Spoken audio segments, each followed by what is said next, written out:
मुख तो कहे लेकिन मन से आवाज निकले।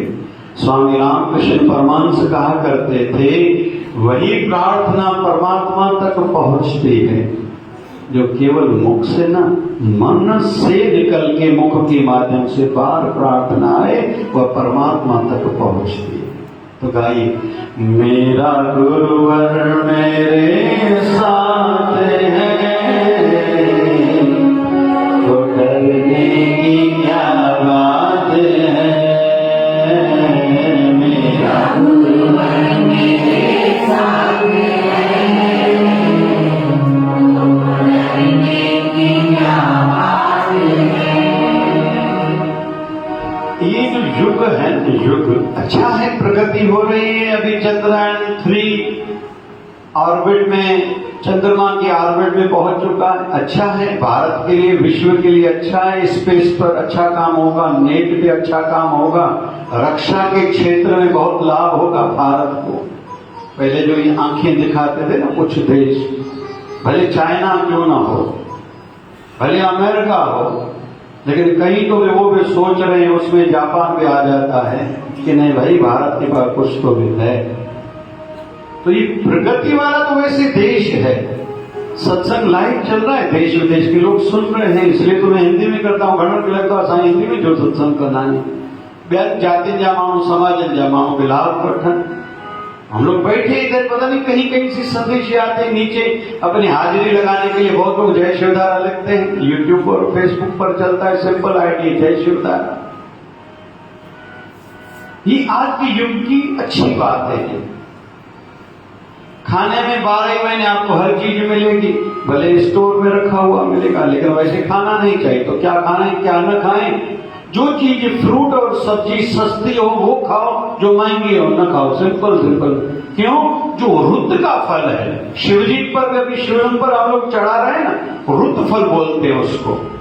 सादी भाषा में जो सस्ता हो, आम तो अभी मिलेंगे लेकिन महंगे मिलेंगे, तो वो स्वास्थ्य के लिए अनुकूल नहीं, बीमार करेगा। वही आम जो 2 महीने 1.5 महीने तक खाना अच्छा था और फलों का राजा था। तो इस युग को प्रगति हम लोग कहें तो कह सकते, विकास होता जा रहा है, लेकिन दूसरी दृष्टि से विनाश भी उतना ही होता जा रहा है। अभी दादाजी ने बताया, कल अंबाला पहुंचने के लिए जो 2 घंटे का रास्ता था, अभी 5.5 घंटे लगे। ये रशिया यूक्रेन का भुगतान हम लोग कर रहे हैं। और अभी तो अमेरिका और चाइना के बीच में आंखें एक दूसरे को दिखाना चालू है। इधर ताइवान और चाइना, उधर से कोरिया, दोनों वाले एक दूसरे को आंखें दिखा रहे हैं। पता नहीं आगे क्या होगा। तो अच्छा प्रगति वाला युग कहें तो है भी, लेकिन कहीं तो भी इस युग में जो बड़े में बड़ी बाधा है, रुकावट है, अवगुण है इस युग का, वो है डर। आगे मेरा क्या होगा, ऐसा अगर हुआ तो मेरा क्या होगा, ऐसा नहीं हुआ तो मेरा क्या होगा, बहुरानी अच्छी नहीं निकली तो मेरा क्या होगा, शरीर को रोग लग गए तो मेरा क्या होगा, अपनों ने मुंह मोड़ लिया तो मेरा क्या होगा। पैसा हाथ से निकल गया, मैंने बच्चों को संपत्ति दे दी, तो मेरा आगे क्या होगा? और सबसे बड़ा है रोग, क्या कहेंगे लोग? अपने बेटे की बड़ी होटल में शादी नहीं करी तो लोग क्या कहेंगे? बेटी को ज्यादा दहेज में नहीं दिया तो लोग क्या कहेंगे? कपड़े महंगे नहीं पहने, मोबाइल महंगी नहीं रखी, कार महंगी नहीं हुई, घर का फर्नीचर अच्छा नहीं, बंगला किसी अच्छी एरिया में, वीआईपी एरिया में नहीं हुआ तो लोग क्या कहेंगे? सबको डर लगा हुआ है। और श्रीमद् भगवत गीता को देखते हैं तो देवी संपदा के जो गुण हैं उनमें प्रथम गुण है अभय, जिनको कोई भय नहीं है।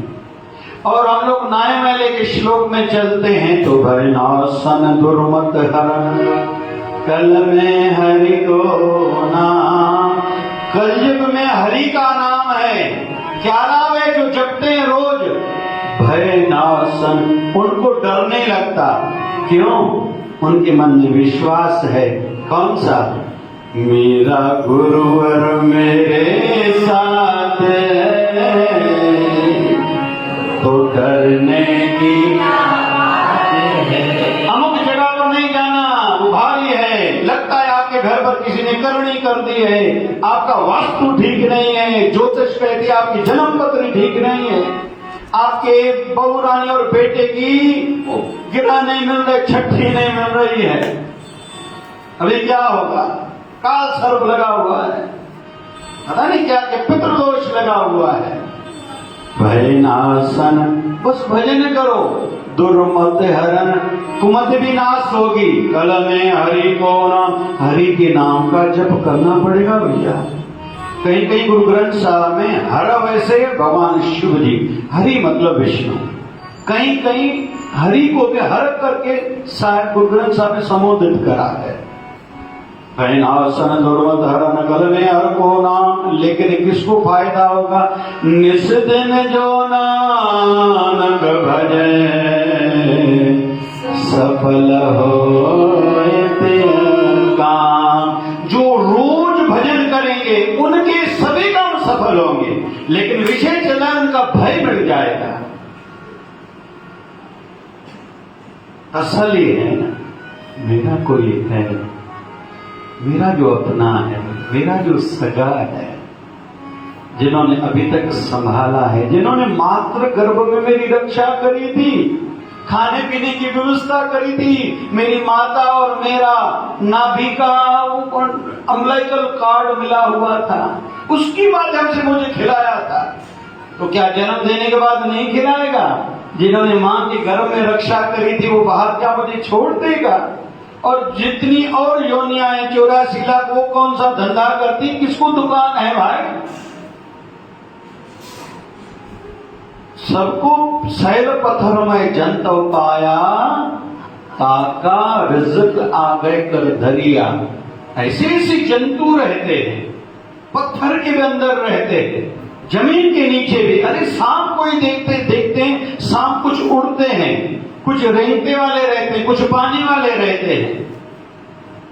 सबके लिए भगवान ने व्यवस्था करी। मट्टी खाता है सांप, चमक कितनी रहती है सांप को देखो।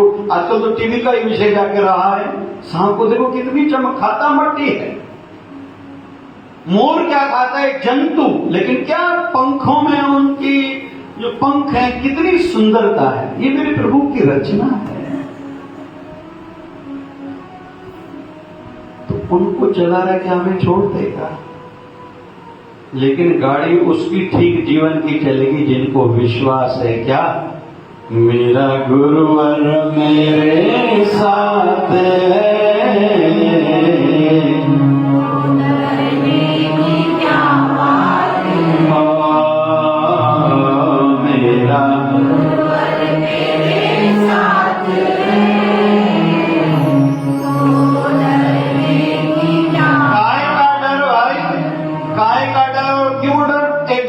चलना तो सभी को है।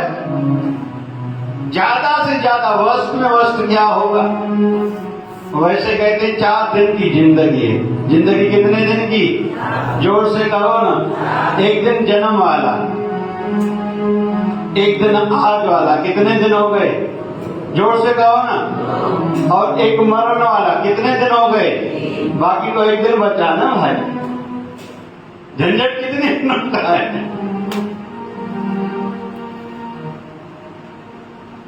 सबको कैसे नहीं व्यवस्थित। परमात्मा का एक नाम है अच्छा व्यवस्थापक है। ऐसी रचना करी है, हर किसी को, चींटी को गण और हाथी को मन रोज देता है। हाथी कौन सा दुकान खोल के बैठी है?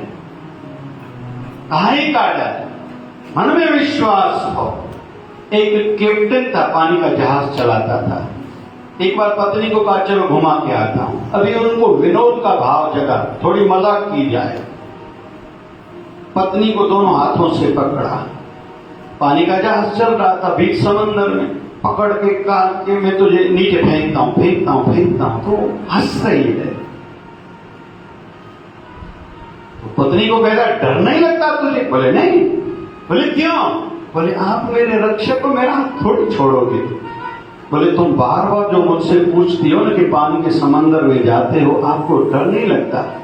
तो मुझे भी डर नहीं लगता। पता है क्यों? जैसे तुम्हारा विश्वास मुझ पे है, वैसे मेरा विश्वास मेरे गुरु पर है, वो मुझे डुबोएगा कभी नहीं। इसलिए पानी का जहाज चलाते मुझे डर नहीं लगता। ये हम ही हैं, अभी तक निर्धारित नहीं कर रहे हम किसके हैं, इधर के या उधर के। वैसे तो न इधर के रहे न उधर के रहे हैं, न घर वालों को तसल्ली यही हमारा है। कोई भी पत्नी लगभग अपने पति से संतुष्ट नहीं है, और ना कि पत्नी पत्नी से संतुष्ट है। वैसे नई शादी होती है तो एक दूसरे को हाथ हाथ में डाल के जाते, दूसरे की किसी की शादी में की थाली में रोटी खाते हैं। सच्चे लैला मजनू आ गए। फिर 5 साल के बाद उधर मुंह करके सोना, मुझे आपका मुंह अच्छा नहीं लगता। अची वियो लैला मजनू जो प्यार पूरो थी वियो सजो। और जैसे पति की आयु बढ़ती जाती है और जिन्होंने अपना स्वभाव थोड़ा ठीक नहीं करा, देखा है खुद को कैसे लगते हो? बोलना आता है, बैठना आता है, खाना आता है, पत्नी भागती है। इतने बेचू तो बने ना हुए भाई, हाँ करता ना करता। तो संसार का जो है ना, हम लोग ना इधर के हुए ना उधर के हुए। लगभग संतान अपने माता पिता से संतुष्ट नहीं रहती। मेरे पिताजी अच्छी नहीं है, बेटा विवाह के बाद मेरी पत्नी के साथ मेरी मां अच्छा व्यवहार नहीं करती है। मां कहती है अरे तू जिस दिन मेरे पेट में था ना, मेरे कपड़े से ढकती थी कि मेरी गोद में लाल आया है, किसी की नजर न लगे, कोई पूछ न लगे तू गर्भवती है क्या। तब से मैंने तेरी रक्षा करना, तुझसे प्रेम करना शुरू करा था जब तूने जन्म भी नहीं लिया था। तेरी परवरिश मैंने कैसी की, मुझसे कभी पूछा है? आज तू थोड़ा आदमी क्या बड़ा बन गया, अभी कहता मेरी मां अच्छी नहीं, तेरी कल जो घर वाली आई है वो सही है, मैं गलत हूं। वाह, खुश रहो बेटे मेरे। और क्या कहूंगी, संतान हो, मैंने जन्म दिया है, किसको बताऊं, क्या बताऊं, कब बताऊं, क्यों बताऊं? खुश रहो। वो पिता कंधों पर बेटे को खड़ा करता है, मुझसे तू आगे की दुनिया को देख, जो मैं नहीं देख पाता तुझे दिखाना है। मैं अनपढ़ हूं, तुझे पढ़ाऊंगा। मैंने भूखा रह के रात गुजारी, रोटी नहीं खाई, लेकिन तुझे कभी भूखा नहीं सोने दूंगा। और पूरी दुनिया से मैं जीतता आया हूं, अपने भाइयों को भी नहीं छोड़ा, मैं भाइयों से भी आगे जाऊंगा, लेकिन तेरे से मैं हारना चाहता हूं। मैं अनपढ़ हूं, तू पढ़ा लिखा बन भाई। उससे जब बेटा बात नहीं करता, बापू का स्वभाव मुझे नहीं पड़ता, भार होता है, घर बहुत भार होता है, जीवन भारी लगने लगता है। पता नहीं लोग क्यों भंडारा कराते, ये कराते, वो कराते। अरे तेरे भगवान तेरे घर में है भाई, तो हम न इधर के हैं न उधर के हैं। एक व्यक्ति आया संतों के पास, महाराज जी हम चाहते हैं भगवान से प्यार हो जाए। बोले हाँ फिर? बोले प्यार होता नहीं, गुरु से प्यार हो जाए, भजन से प्यार हो जाए। घरवाली है? हाँ है। उससे प्यार है? बोले बहुत है। तेरे बिना में क्या जीना? एक दूसरे को रोज बोलते हैं। बेटा है? बोले हाँ है। उससे प्यार है? बोले बहुत है। दुकान है? बोले हाँ है। उससे प्यार है? बोले बहुत है। दुकान से भी प्यार है, बेटे से भी प्यार है, पत्नी से भी प्यार है। बोले हाँ, क्यों है उनसे प्यार? बोले वो मेरे अपने हैं। बोले ऐसे ही जब गुरु को और भक्ति को अपना मानना शुरू कर दोगे ना, तेरी भक्ति खुद ही होती जाएगी। अभी तूने उनको प्रधानता दी ही नहीं है, इसलिए तेरे जीवन में भक्ति आई ही नहीं है। तुझे गुरुवर एक फॉर्मेलिटी का माथा टेका, दर्शन के लिए आए, थोड़ी सेवा करी जयराम जी की। बाहर की दुनिया में गुरु कहां का भाई? घना का कसम कहना गुरु जो कसम आयतरे शेवटती आयतरे भेंकरे जगह कुदरती गुरु अच्छी हो या तू मुझा कसम छो तो काय गुरु तो कहती भेटा जो दी दो तो कुछ वसूल में तो कया मैं भी भेटा हूं दी दो। हम लोग नहीं इधर के नहीं उधर के। हमारे लाहौर में एक संत हुए हैं, उस संत का नाम है छज्जू भगत। तो सवेरे घर से निकले, मन में उलझन थी, घर के फर्ज तो पूरे हो गए लेकिन टिक टिक तो पूरी हो नहीं रही। भगवान का गुरु का मुझे बनना है, कब बनूं? छोड़ ही नहीं पा रहा हूं। अभी बच्चों को स्कूल छोड़ने के लिए जाओ, अभी टमाटर लेके आओ, प्याज लेके आओ, नमक लेके आओ, अभी ये बस मेरे काम रह गए। लेकिन छोड़ना भी चाहता हूं, छोड़ भी नहीं पाता हूं।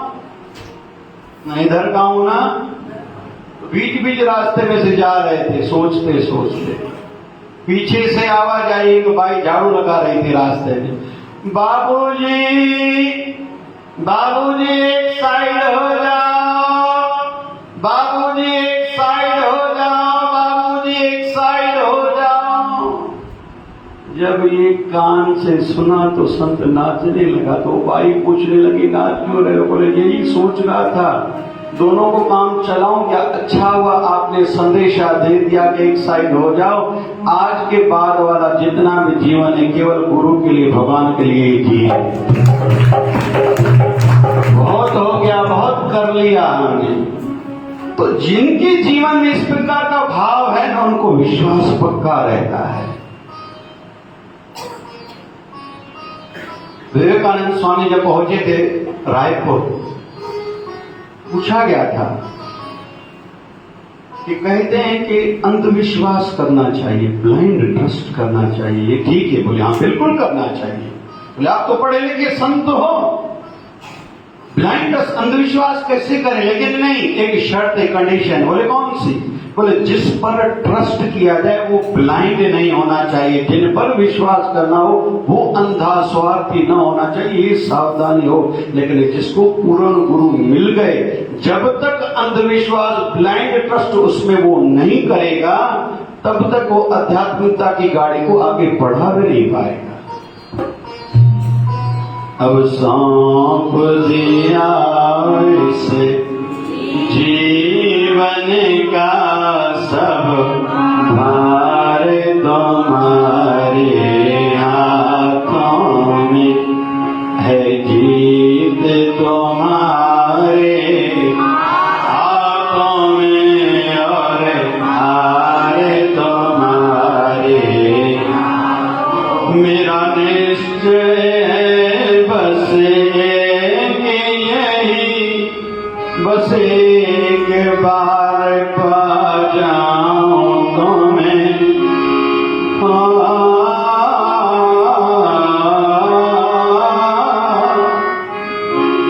मेरा निश्चय की फिक्स है, गोल ऑफ लाइफ फिक्स है, मुझे आपको पाना है, इससे ज्यादा कुछ नहीं। मुख्य जीवन का टारगेट गोल ये हो। गाड़ी ले लो 1 साल के बाद, 2 साल के बाद घर बनाना है, 3 साल के बाद बेटे की शादी करनी है, ये कोई गोल नहीं है। हाँ, रूटीन के लिए, थोड़ा व्यवस्थित जीवन जीने के लिए टारगेट्स इनको बनाया जा सकता है। परमानेंट टारगेट यही नहीं है। विश्वास होगा जिनका, वो डगमगाएंगे नहीं, इधर उधर नहीं होंगे, तेरी छठी ठीक नहीं, तेरा ये ठीक नहीं, तेरा वो ठीक नहीं, सब ठीक खुद ही होता जाएगा। तो बाबा शिवजन साईं की कृपा हो, हम सब जो रोज सत्संग में आते हैं, सत्संग हमारे अंदर में आना चाहिए। तभी जीवन का निखार आता है। क्योंकि तकलीफें तो सबके जीवन में आती है, फर्क बस इतना है, कोई बिखर जाता है तो कोई निखर जाता है। हमारे जीवन में भी कुछ निखार आए, कुछ विशेष बन पाए और गुरुदेव कहें, हमने तो कहा हमारा ये गुरु है, गुरुदेव होने के लिए हमारा है। अंतिम बात, बहुत दिनों के बाद हमारा एक बालक है, अभी विवाह हुआ है 1.5-2 साल पहले, आश्रम में नहीं आ रहा था। कल वो आया लेकिन मिल नहीं पाया, धंधे का टाइम था। रात को एक व्यक्ति ने बताया, वो गुरु ने बताया वो क्यों आया था। मैंने कहा क्या हुआ? बोले कल रात को नींद में बाबा शिवयन साईं आए, उसको डंडा दिखाया, बाबा जी डंडा हाथ में रखते थे। आज अगर तू सत्संग में न आए, इस डंडे से तेरी पिटाई होगी। वो डर के कारण आया, बाबा भी सच में डंडा न मारे। मतलब गुरुदेव इतने दयालु होते हैं, नींद में भी जगाते हैं। भैया तूने मुझे बुलाया है, लेकिन मुझे तू अब भी याद है। बाबा शिवयन साईं कृपा करें। बाबा शिव भजन है मेरा भजन, बाबा शिव भजन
आनंद की, कल के मंगल की।